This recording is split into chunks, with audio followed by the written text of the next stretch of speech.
D'accord. Donc, bonjour à tous, Monsieur le Président. Donc, c'est un honneur Bonjour pour à nous tous, d'être Monsieur le là ici Président. à C'est ce un deuxième sommet, comme honneur vous avez pour pu le moi. constater hier. Et je tiens à donc vous signifier l'amitié, donc surtout à cette étape actuelle qui est très ardente entre les peuples burkinabés et les peuples russes.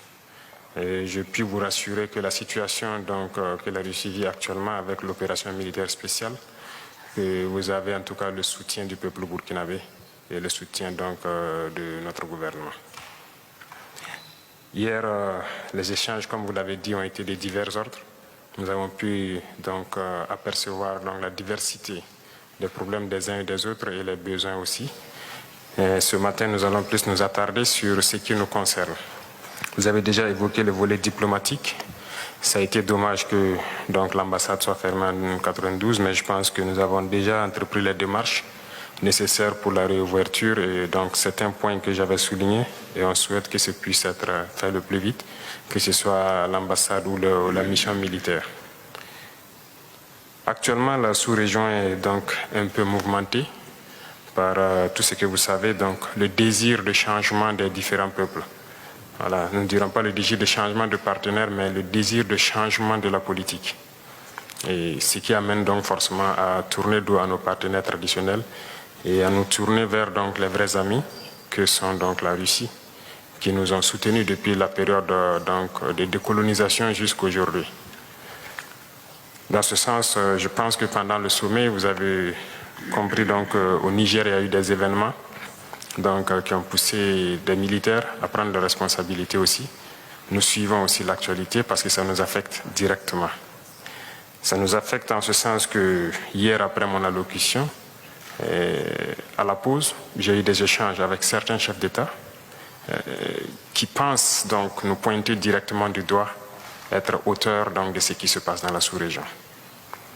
Donc, ça veut dire aussi que indirectement, voilà, certains pensent que c'est l'effet donc de la Russie. Et comme vous pouvez le constater sur la plupart des médias occidentaux, qui continuent donc de véhiculer ce genre de messages. Donc c'est un paramètre à prendre en compte dans la diplomatie. Il se peut que dans les jours à venir, ce pays connaisse des sanctions. Et nous devons de les soutenir tant que leur direction sera donc la même chose que nous souhaitons, c'est-à-dire un monde multipolaire vers leur souveraineté, en tout cas changer carrément de partenaire. Parce qu'actuellement, nous menons la même lutte contre le terrorisme avec ces États. Et du fait que nos partenaires sont différents, on est bien voisins, mais on n'arrive pas à collaborer. Et on espère qu'avec la nouvelle donne, on pourra se soutenir. Beaucoup d'échanges ont eu lieu donc, entre ma délégation et les sectoriels donc, de la Fédération de Russie. À ces échanges, comme vous l'avez signifié, les échanges commerciaux sont assez faibles entre nous et on espère donc les voir remonter rapidement. Déjà, avant qu'on arrive ici, il y a eu un accord qui a été signé entre une société russe et des entrepreneurs burkinabés dans le cadre de l'exportation des produits comme la mangue. Avant, ça s'exportait. Cette année, nous avons rétabli l'aéroport de la région productrice. Et les mangues s'exportaient vers l'Allemagne et la Néerlande et tout, qui réexportaient donc vers la Russie ici. Donc nous avons jugé nécessaire d'établir ce pont aérien pour que la prochaine production, ça puisse se faire directement. Dans ce sens, nous pouvons aussi, donc, à travers le commerce, signifier que nous avons une diversité quand même de produits qui pourraient intéresser la Russie. Et dans les échanges donc, entre les ministres et les différents hommes d'affaires, nous avons compris, tels que la mangue, l'anacarde et beaucoup d'autres produits agricoles qui pourraient intéresser. Il y a aussi l'installation d'usines de transformation de certains produits sur place là-bas.